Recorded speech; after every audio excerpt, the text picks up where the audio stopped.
Hello, my name's Carol. I'm very happy to be here for the first ever ProFi Fitness Winter Wellness Week. Um, so, yeah, I know we've already had a few talks today, and I wanted to change things up a little bit. So, I think it's really important, obviously, to talk about health, fitness, wellness within this industry. There's also the business side of things to talk about. So, that's what I want to talk about a little bit. So, hopefully, you can gain something from this if you're newly qualified, or maybe you already have a business, or maybe you work in a gym and you want to branch out. You might get something from this session. So I think the first thing that I want to talk about, which I think is probably the most important thing, is to carve your niche. And, especially if you're newly qualified, and you're promoting yourself out into the world, to think about what you want to be as a personal trainer. And what I mean by that is, are you going to be someone who helps people train for bodybuilding competitions? Is it going to be weight loss, aesthetics, that sort of thing? Are you more focused on the impact of diet and exercise on mental health and exploring the links between those? Is it going to be, maybe you want to work with older people, people with injuries, and specialize in those? So yeah, I think figuring out where you want to specialize will really help you target the right people. And it will also just niche down on who you want to be your clients and how people are going to find you. Because if someone is looking for someone because they have an injury, and they need someone who can specialize in making a training program based around those injuries, and improving those injuries, you're going to have a much better chance of gaining that client than someone who kind of does everything. And it's important to communicate what your specialities are. So yeah, you don't need to put yourself in a box and only be that thing, but I think it's really important to decide specifically what direction you're going to be in. And as I said, there's that list is endless. I just gave a few examples. So I think the next thing to think about is, how are you going to present yourself? Think about your name. Are you going to use your own name? Are you going to use a totally new business name related to your own first name? How personal do you want the brand to be? Think about your logo, your branding.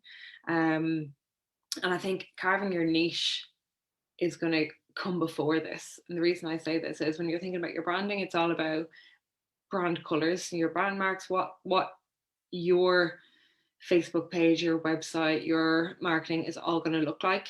And if you're someone who's working in maybe mental health and wellness, your colors are really going to be what stand out, because certain colors denote certain things. You'll find a lot of banks are blue because that is associated with trust, loyalty, authority.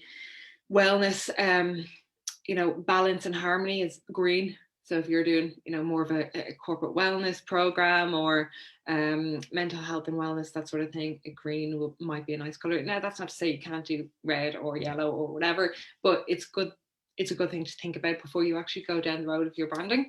And then, apart from that, what kind of images are you going to use? It might sound really rudimentary to just talk about images, because it's something people don't really think about, but there's so many different types and aesthetics of images of surrounding fitness and health and wellness. So it would be a good idea to get an iStock account, a Shutterstock account, and have a portfolio. Just go through, see what images are going to represent your brand. It is really good to have your own stock of images and use yourself, your own videos, that sort of thing. But you're not going to use them for every single bit of marketing. So it's good to have a stock of, what you want your brand to look like and how it's going to represent you. And, you don't need to overthink it. It's going to be quite personal to you, something you like, and that goes back to your own personality. But it's just something to think about before you, create a website, before you create a Facebook page. What's everything going to look like? How are people going to recognize your brand over someone else's? And it can be really simple. You can get a logo done. You can use different tools online to create your own graphics, and it's not going to be that expensive. So you decide what budget you want to kind of allocate to that. Aside from that, then, how are you going to promote yourself? So again, if you're newly qualified as a PT, you don't really know, anything about marketing, advertising, or whatever, it's the basic thing to just think about, where do your strengths lie? Maybe you're someone with zero social media following, or maybe actually you already have a social media following, and you have a good audience on Instagram, or you have a lot of friends on Facebook, or whatever it is. Maybe there is a good place to start, or maybe you just want to do some flyering or signage, depending on where you live as well, will make a big factor. If you're living in a small town, a flyer in your local business can make much more difference than maybe, if you were in Dublin. Get some business cards done, make sure you have QR codes linking to your Facebook, your Instagram, your websites, that sort of thing, if you do actually want to advertise yourself on social media. Maybe word of mouth. I know a lot of personal trainers who don't even advertise themselves, they purely rely on referrals. They have enough business where their clients are advocates for them, and they're referring them to other people, so they do very little self-promotion, and they let their clients kind of do the talking. So you might be at a stage where you're just beginning and you're not really ready to do that, but I'll talk a little bit more about how to make your clients advocates today, and also tomorrow, because I'm going to do another session on social media. So really, it's kind of, what do you enjoy doing? If you absolutely hate social media and the thoughts of posting content every day just makes you want to tear your hair out, maybe that's not a great way for you to promote yourself. So, but there's tons of different ways to do it. So just have a think about what you're comfortable with. I would just want to talk about LinkedIn very quickly. And as I said, I am going to touch on this more tomorrow. But a lot of people don't use LinkedIn as a promotional tool when they're using social media. They think of Facebook, Instagram, TikTok, whatever. And there's a lot of untapped potential on LinkedIn, because there's a lot of corporate people. There's people who will use your services. Maybe they're not necessarily looking for those services on LinkedIn. That's not to say that you can't actually approach people as a professional, which is what you are. So create a company page, create connections, think about your target audience, think about your messaging strategy, and start making connections, telling people what you do and guiding them to your page, because there's not as many people doing this on LinkedIn as there is on Facebook and Instagram. So it's a little bit more untapped. The next thing I'd say is challenges. Creating challenges is a really good way of hooking people and kind of getting people's attention.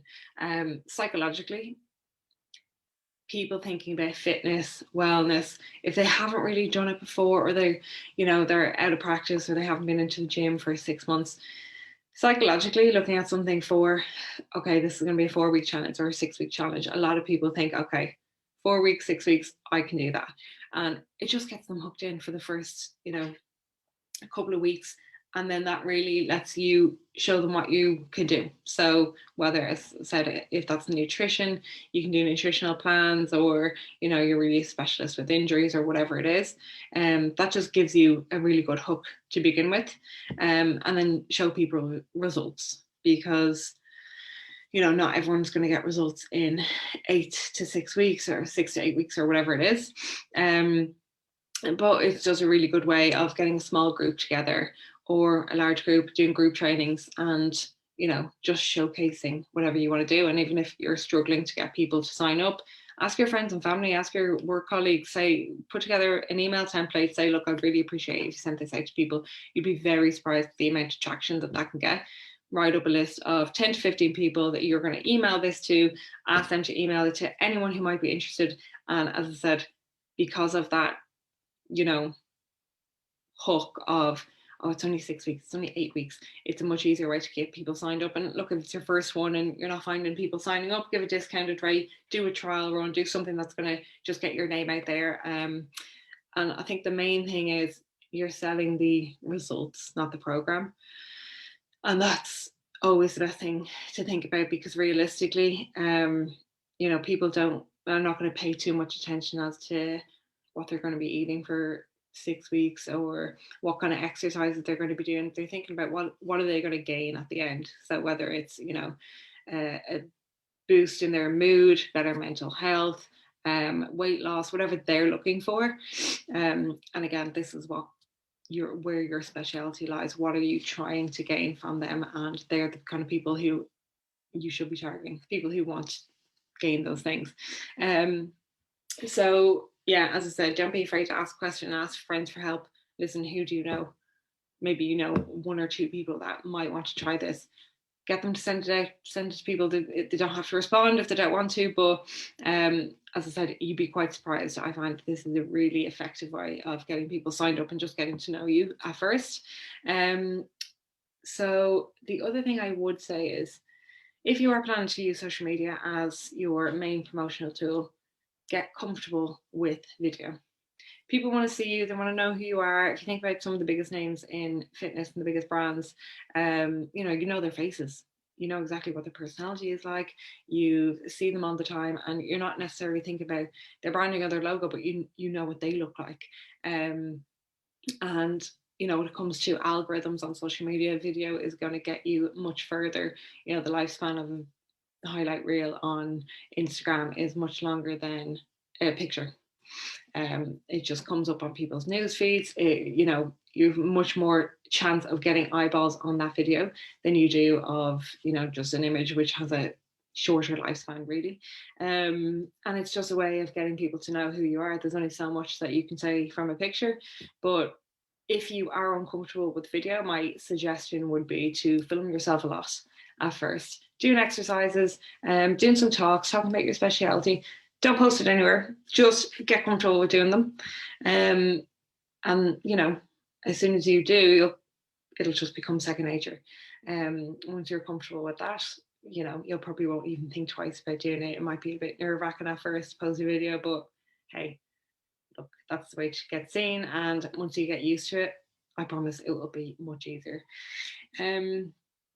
So the other thing I would say is, when you're asking friends and family, just don't stop asking questions. When you're asking them to, help promote you, send out an email. It doesn't have to be formal whatsoever. Hey, do you know anyone who might be interested in this? No. Okay, that's fair enough. Oh, do you mind actually sending an email? Okay, whatever. If they don't actually want to send any promotional items or any information, maybe they're just not comfortable with doing that, ask them questions. Use them as your resource to know what kind of things that people are looking for. If you were looking for a personal trainer, what would you be looking for? What would you ask? What's your goals? What kind of results do you want? And just keep asking people those questions, because you'd be surprised at the answers. I think a lot of people assume that weight loss or changing their physique or whatever it is people's answers to what they want from fitness, but it's not always the case. You will get a large range of different kind of answers, and that can kind of guide how you want to promote yourself and what you want to do and what you want to say you'll do. Because as I said, you're always going to be promoting the results, not the program. So knowing what people actually want from that is a really great, and it's going to be a great tool for you. The last thing I would say is keep learning. So just going back to asking questions, keep trying to find out what more you can learn, whether it's in the specific niche that you choose, or maybe you want to branch out. I think in fitness, health, wellness, there's never, you're never finished learning. There's always an opportunity to know no more. There's always new courses available. And, there's always new fitness trends, which maybe you want to keep up with. No one knows everything. So whether it's new or old, it's always helpful to keep on the market, see what's out there, see if there's anything you can learn that's new. And even joining webinars, it doesn't need to be a full course. Something like this, maybe you'll learn some tips from some of our fitness professionals. I mean, we certainly hope you do. Just keep looking, seeing what information's out there, seeing what you can learn. And not only that, for yourself, it's great for your clients to see that you're continuously learning and you don't think you know it all. I would actually really encourage, if you're doing any courses or developmental programs, that you promote it. You say, okay, this is where I am this weekend, this is what I'm learning to do, I hope to share it with you guys, whatever. People really do appreciate that you are continuing to learn so that you can serve them better. So I know for me as a client, if my personal trainer was going on courses and continuing to learn, I know that that's going to benefit me. So, it's only going to benefit them in the long run. So there's no harm in looking around. And as I said, it doesn't need to be anything that you're, uncomfortable with or outside your, comfort zone. But it might be worth looking at something like that, because you never know what you can learn. So yeah, that would be my advice on learning. I think that's all I have for you for the moment. I did touch on LinkedIn and promoting yourself on social media, how you want to promote yourself, using video, that sort of thing. So I am going to go into that in more detail. I'm here again tomorrow from 7 o'clock. And if you want to learn more, I hope that you can tune in. If you do have any questions about anything I've said, pop them in the comment section and we'll get back to you. But yeah, that's everything for me for now. So thank you very much. Bye.